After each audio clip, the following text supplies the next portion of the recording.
Muito boa noite. É com muita alegria que nós começamos mais um programa de direção espiritual. Eu me recordo que o tempo que eu fiz essa música foi uma época da minha vida em que eu fiquei muito intrigado com as escolhas de Jesus. Eu sei que talvez você também tenha sofrido as mesmas influências religiosas que eu. Eu cresci ouvindo muitas vezes um discurso religioso que dizia que Deus gosta dos bonzinhos, né? E que Deus tem uma preferência pelas pessoas boas. E de repente, quando eu comecei a entrar dentro do contexto da vida de Jesus e estudar aquele contexto do ponto de vista da teologia, porque o que é a teologia? É como se fosse um invólucro, né? Que faz com que a gente enxergue o presente diferente. Sabe aquele papel de presente que fica chamando a atenção?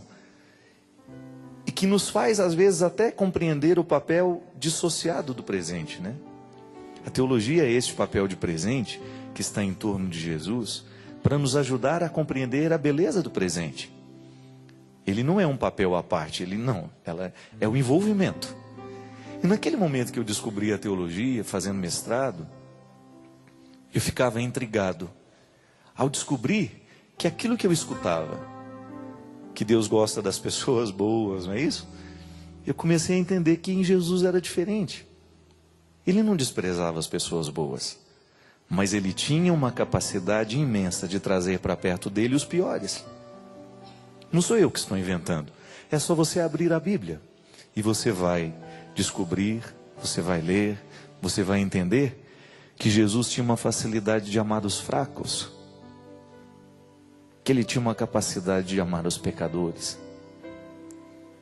No contexto religioso altamente excludente daquela época, quando até mesmo os doentes não podiam entrar dentro da cidade, eles ficavam de fora. As cidades eram construídas com muros imensos. E as pessoas que estavam sofrendo de enfermidades, os que eram considerados impuros pela religião daquele tempo, eram julgados de fora, eles não podiam entrar dentro da cidade. E Jesus saiu para evangelizar ali. Ele não ficou dentro do templo. Ao contrário, ele criticou severamente a atitude dos sacerdotes, a atitude das autoridades religiosas, que achavam naquela época, por uma ignorância, de que Deus só estava ali dentro. E de que o encontro com Deus só era capaz através da pureza. Por isso a ovelha mais gorda, mais pura, a que não tinha nenhum defeito. Porque eles achavam que o sacrifício que agradava a Deus era o sacrifício das realidades perfeitas. Mas Jesus começa a ensinar uma religião diferente.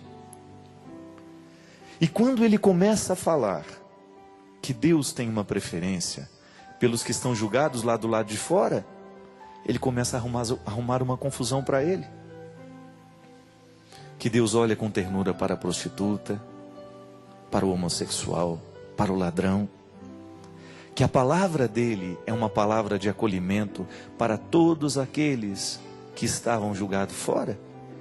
Ele começa a arrumar os inimigos que o levaram até a crucifixão.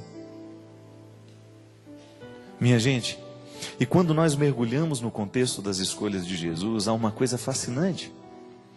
Que antes de transformar a prostituta em uma mulher santa, ele precisou retirar aquela mulher da indiferença religiosa. Porque é assim, o contexto religioso, quando ele não nos estimula para nós aceitarmos as nossas fraquezas, a gente fica indiferente. Por uma razão muito simples. Já que eu não consigo ser perfeito, e a minha religião me pede que eu seja perfeito o tempo todo, então eu vou rejeitá-la. Eu vou ser indiferente a ela. Para que eu vou ficar querendo viver uma religião que não compreende a minha fragilidade? Certamente era isso que se passava no coração de Madalena. E esse foi o primeiro grande milagre que ele precisou realizar no coração dela. Antes de retirar a prostituição, antes de apagar aquelas marcas horrorosas de ter sido um objeto nas mãos de muita gente, Jesus precisou retirar aquela mulher da indiferença, através de um olhar. Um olhar. Só isso que ele pôde fazer por ela. Ela jogada no meio de uma multidão que a condenava, ele não tinha condições de dizer nada. O que é a voz de um homem perto de uma multidão que grita? Nada. Ele se utilizou do recurso que tinha. Ele começou a olhar para aquela mulher. Aquela que também era julgada para fora do templo. Aquela que também não tinha o direito de entrar nos mesmos lugares que as pessoas puras e perfeitas. Aquela que certamente devia ter a sua casinha lá na saída da cidade, fora dos muros, onde os hipócritas atravessavam os umbrais da cidade para ir buscar a prostituição e depois voltar como se fossem homens puros. Lá estava ela, totalmente acostumada a ser desprezível, a não valer muita coisa, porque era isso que ela escutava. O discurso religioso afirmava isso: você não presta, você não serve para nada. E diante da incapacidade de sair daquela realidade de prostituição, de não valer, ela era indiferente. E Jesus, querendo trazer aquela mulher de volta à dignidade, precisava primeiro quebrar a indiferença que existia dentro do coração dela. E aquele olhar foi capaz de acendê-la assim. E ela teve coragem de se aproximar e descobriu em Jesus a revelação de um Deus, misericórdia. É tão lindo isso, minha gente. Jesus nos ensina que Deus é misericordioso. E ele começou a contar histórias para nos fazer entender tudo isso. Contou a história daquela mulher que perdeu uma agulha, que ficou procurando, que não desistiu até encontrar. Contou a história da ovelha que estava perdida, do pastor, que parece até uma irresponsabilidade, né? Como é que você vai largar as 99 ovelhas e vai procurar a que está perdida? Isso parece uma irresponsabilidade, uma loucura. Qualquer pessoa em são estado de consciência não faria isso. Perdi uma, o que eu posso fazer? Vou cuidar das 99 que eu tenho. É o pensamento lógico. Mas ele não, ele quebra a lógica.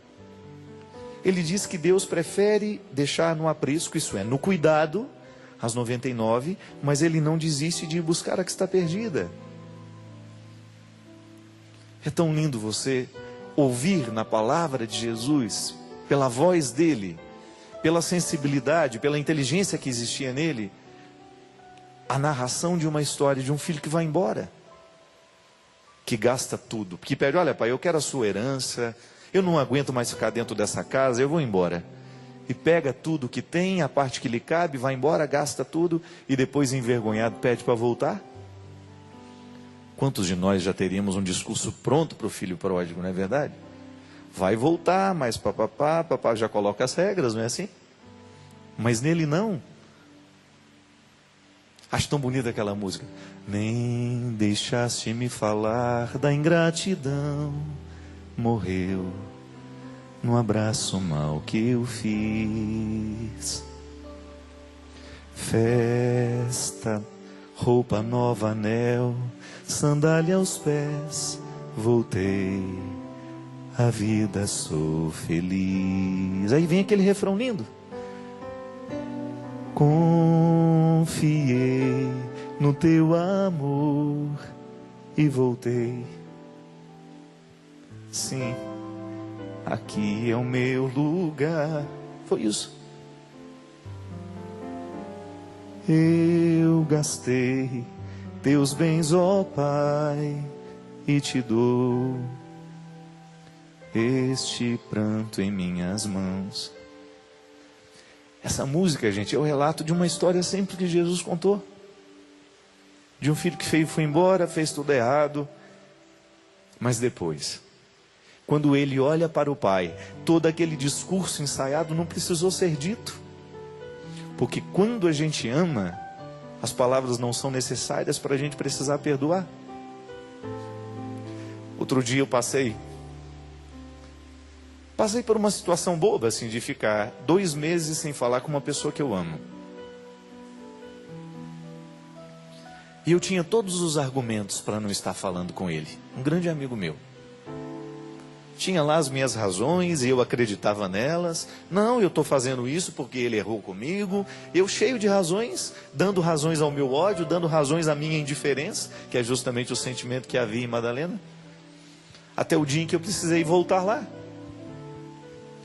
E eu com todo o meu discurso pronto para poder dizer a ele, porque isso, né? Para fazer aquele discurso moralista que a gente gosta de fazer. Quando eu chamei ele pelo nome, o nome dele é Mateus. Falei, Mateus, a gente precisa conversar. E na hora que eu olhei, o jeito como ele me olhava, né? Eu esqueci o que eu tinha para falar. A minha razão foi embora, a minha inteligência não serviu para nada. Porque na verdade, o que eu encontrei nos olhos do Mateus?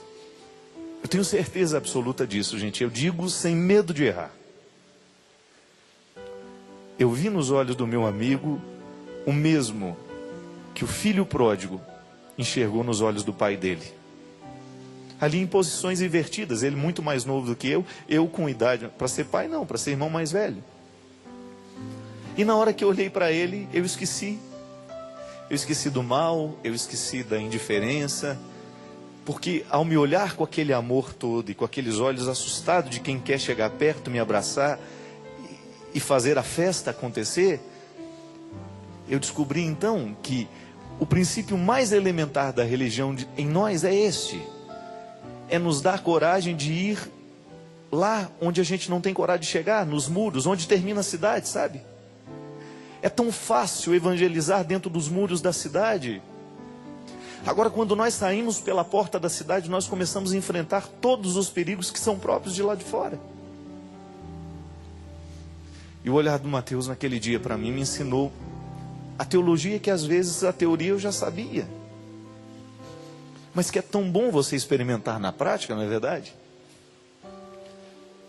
É tão bom você experimentar na prática aquilo que é o Evangelho. Quando você sente na sua carne, Jesus agia assim porque ele sentia assim, ele pensava assim. É a sabedoria do Padre Zezinho, né? Quando ele fala, amar como Jesus amou, viver, pensar, enfim, trazer toda a dinâmica da vida do Cristo para nós. Porque só quando nós estivermos verdadeiramente encorajados pela força do Cristo, é que nós teremos coragem de sair dos muros da cidade. Encontrar os miseráveis, que somos nós também.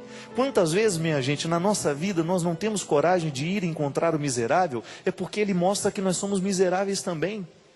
Quantas vezes eu identifiquei na minha religião a minha pior vaidade, a de ser melhor, a de ser bom, a de ter sempre uma palavra pronta. Mas e os meus erros? O que eu faço com eles? E as minhas fragilidades? Se eu não aprender com Jesus a lidar com as minhas fragilidades e olhar para as minhas misérias como um ponto de partida e de aprendizado, eu vou rejeitar todo mundo que eu considerar imperfeito. E essa história de parábola do filho pródigo, de misericórdia, isso vai ser conversa fiada na minha vida. Mas eu não quero isso não. Você acha que eu desperdicei a minha vida, o meu talento, tudo aquilo que Deus me deu, que me concedeu? Eu poderia ser tantas coisas na minha vida. Eu quis ser padre porque eu acredito nisso. Na possibilidade que eu tenho, a partir das minhas imperfeições, de chegar ao lugar que não é fácil chegar. Encontrar os que são miseráveis como eu, mas que são assumidos, são honestos. Encontrar os indiferentes, os que não se identificam com o nosso jeito de pregar o Evangelho, aqueles que estão indiferentes com a religião, com os valores da vida, das coisas mais bonitas. Tem gente que está indiferente com a felicidade, tem gente que está indiferente com a solidariedade, tem gente que está indiferente com a justiça, tem gente que está indiferente com o sofrimento. As indiferenças são múltiplas. Você mesmo, tenha coragem de assumir isso para você. Talvez você esteja indiferente a tantas coisas bonitas na vida. Talvez você tenha feito da sua vida uma rotina triste. E você não tem mais encontrado alegria, sabe? Esta mesma que eu descobri naquele momento, naquela fração de segundo, quando eu, cheio de razão, fui quebrado por um olhar de menino que me ama. Nem deixaste me falar da ingratidão, morreu no abraço mal que eu fiz. Às vezes nós somos indiferentes a essa possibilidade. Colecionamos os nossos inimigos, é porque a gente não tem a coragem de quebrar essa indiferença. De chegar, de olhar nos olhos, de trazer para perto, de atravessar os muros da cidade, de ir buscar quem precisa ser buscado, minha gente. Às vezes os que precisam ser buscados estão do nosso lado e a gente não enxerga. Que religião é essa que não abre os nossos olhos para as necessidades do nosso lado? Semana passada, dentro lá da academia, encontrei um moço que eu vejo ele sempre. Um rapaz forte. Parece um homem tão pronto para a vida. Porque a gente esbarra na aparência, não é verdade? O rapaz naquela fortidão parece um guarda-roupa de 4 portas. Ele chegou, me chamou pelo nome: padre, o senhor vai celebrar a missa esses dias? Aí eu falei: vou. Aí ele me falou assim: o senhor reza pela minha avó? Isso, os olhos cheios de lágrimas. Eu falei: reza, meu filho, o que foi que aconteceu com ela? Ela morreu, padre. Aí eu achei que eu estava diante da morte apenas de uma avó. Eu falei assim: é difícil, né? Perder alguém que a gente ama. E ele disse assim: está sendo ainda mais difícil, porque ela era minha mãe. Fui criado com ela, padre. E nós morávamos só nós dois. E aquele rapaz, naquele tamanhão todo, me disse uma frase bonita, sabe? Tão cheia de não indiferença, digamos assim. Tão cheia de envolvimento. Ele falou assim: eu entro lá dentro agora, eu não sei o que eu faço dentro da minha casa. Porque eu cuidava dela e ela cuidava de mim. Agora eu não tenho ela para cuidar de mim, eu não tenho ela para cuidar dela. No depoimento daquele menino, sabe, daquele rapaz, daquele homem crescido, a gente entende o que é o princípio da religião. É ele se aproximar de mim, me pedir o coração de padre. Tinham tantos outros rapazes lá dentro, mas ele vem em mim que é padre. Isso é o exercício de sermos cristãos, minha gente. Quando nós damos coragem ao que está frágil, frágil porque perdeu alguém, frágil porque está sendo injustiçado, frágil porque está morrendo aos poucos, frágil porque está deprimido, mas quando a gente não tem muros para o outro chegar perto. É tão triste você lidar com uma pessoa com quem você tem receios demais, não é verdade? Você tem receio de falar, você tem medo de chegar perto. Quantas vezes eu fiz essa experiência, eu tinha medo das pessoas que eu precisava amar. Como é que eu posso ter medo de quem precisa me amar, de quem eu preciso amar? Mas naquele momento se quebra, sabe? E fica valendo essa regra da vida, a mais bonita de todas talvez, a que nos aproxima, a que nos faz estabelecer laços, mesmo que nós estejamos em territórios diferentes. Mesmo que aparentemente eu esteja dentro da cidade e você esteja fora, mesmo que eu esteja fora e você esteja dentro, eu não sei em lugar nós estamos, mas não tem que haver essa diferença geográfica. O Evangelho tem que ser esse movimento a nos colocar dentro do mesmo princípio, é a misericórdia. Não é da mesma religião que eu, mas está sentindo a vida com a mesma dificuldade que eu. Já é o suficiente para a gente sentar junto, para nós podermos vivermos juntos, para nós podermos atravessar a ponte para ir ficar juntos. Não é da mesma tribo, não é do mesmo lugar, não é da mesma cidade, não é do mesmo time, mas nós somos gente. E não importa qual seja a classificação que nós damos àquelas pessoas. Ah, aquele homem não vale nada, padre, cuidado. Não é por aí. As escolhas de Jesus precisam nos afetar assim. O único critério, minha gente, para a gente estar ou não num determinado lugar, é simples. É só você poder responder: naquele lugar que você vai, Jesus pode ir com você? Se puder, então vai. Porque talvez Jesus só poderá chegar naquele lugar através de você. Não tenha medo da responsabilidade que Deus hoje lhe entrega. Você é porta-voz da verdade. Você é porta-voz do Evangelho. E você o fará chegar à medida que você chegar. A experiência da misericórdia é a urgência. E hoje, quem sabe, este programa seja para você, que está aí, no seu estado de indiferença, sem envolvimento com a vida. Não seja indiferente. Permita que o olhar de Deus lhe alcance. Hoje ninguém, absolutamente ninguém, se nós estamos vivos é porque a vida ainda pode ser diferente. Então nenhum de nós hoje tem o direito de dizer: eu estou fora, a palavra de Deus não é para mim. O projeto de felicidade que Deus tem para a humanidade não é para mim, porque eu sou ruim, eu sou mau, eu estou mergulhado nos meus erros, nos meus pecados. Não é este o critério que nós precisamos usar aqui.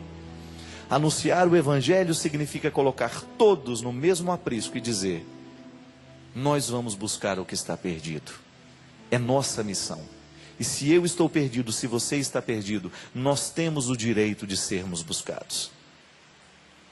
Fazer cair essa indiferença. Fazer cair este princípio que muitas vezes nos faz esquecidos de quem nós somos.